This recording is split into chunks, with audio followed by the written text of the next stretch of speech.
Hey guys, it's Josh. Welcome to the Landlord Harassment Channel. I've made a couple of videos explaining that I've been on a drug called Atenolol for the last 13 or 14 years. And Atenolol is a beta blocker that is designed to lower blood pressure. And the way it lowers blood pressure is it blocks all your body's adrenaline receptors and it significantly lowers your heart rate. Um,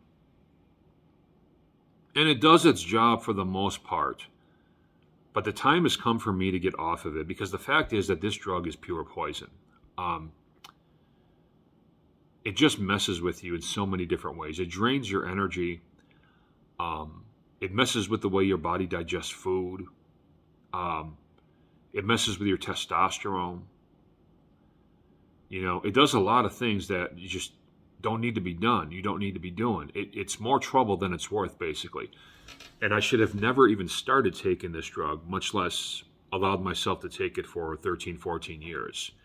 I got started in 2007, 2008, I believe, somewhere in there. Um,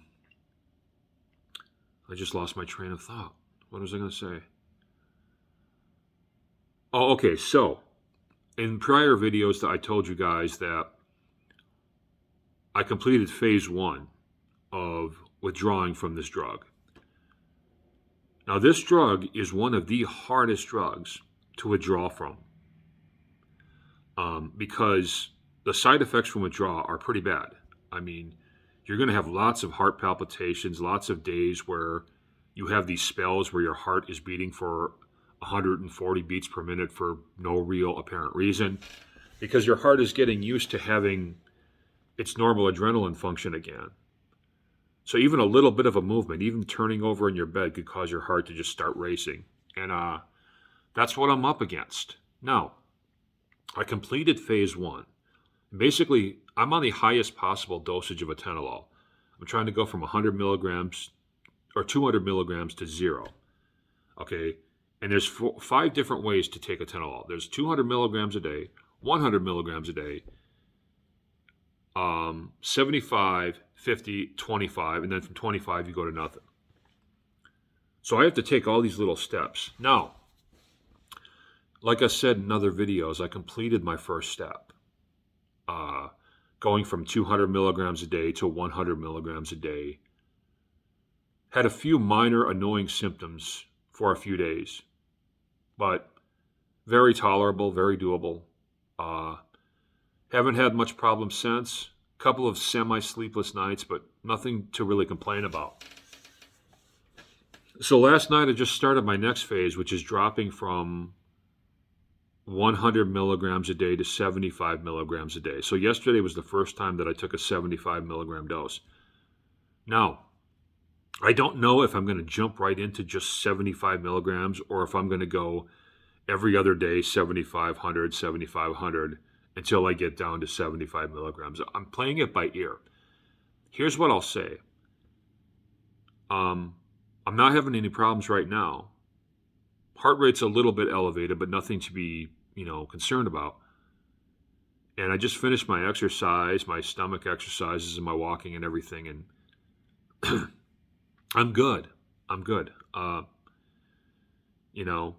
So this next phase might be a piece of cake too. Okay, when I get down to 75 milligrams. So hopefully it is. Hopefully I'm not like cursing myself by saying this. But either way, I started my next phase now which is going from 100 milligrams a day to 75 milligrams a day. I'm going to try 75 milligrams for a few days and see if I have any symptoms. If I don't, then what I'm going to do is I'm going to stick with 75 milligrams a day for a week or two and then start the slow process of dropping to 50 milligrams a day. And what that's going to be is kind of like I just said, 75 one day, 50 the next day, 75 the next day, 50 for 2 days, back to 75. You know what I'm saying? Just lower myself until I'm on a steady diet of 50 milligrams a day. That's probably going to be pretty challenging as far as symptoms go. And then when I go from 50 to 25, that's probably going to be real challenging. And then once I go from 25 to zero, that's probably going to be the hardest part. So hopefully I can complete this withdrawal by the end of February, early March, and be completely off this poisonous drug. I hate this drug. I really do. I just, for those of you who haven't been on it, you have no idea how much of your energy and everything it saps. I mean, just me taking less atenolol while still being on it, there's such a noticeable change in my alertness and my energy and everything like that, and my coordination and all that. I'm doing so much better in that regard just by cutting back the atenolol. It just sucks the life right out of you. So, anyway, that's my report, man. Like, I'm going from 102 milligrams to 75 milligrams. Probably make a video in a few days or a week letting you guys know how it's going or how it went or whatever. And that's all for today. I got to go because I'm going to eat my breakfast, my hard-boiled eggs I eat every morning, my grapes, a little bit of honey. I got to go. But Cash App's link down below. Please show your love. Talk to you soon.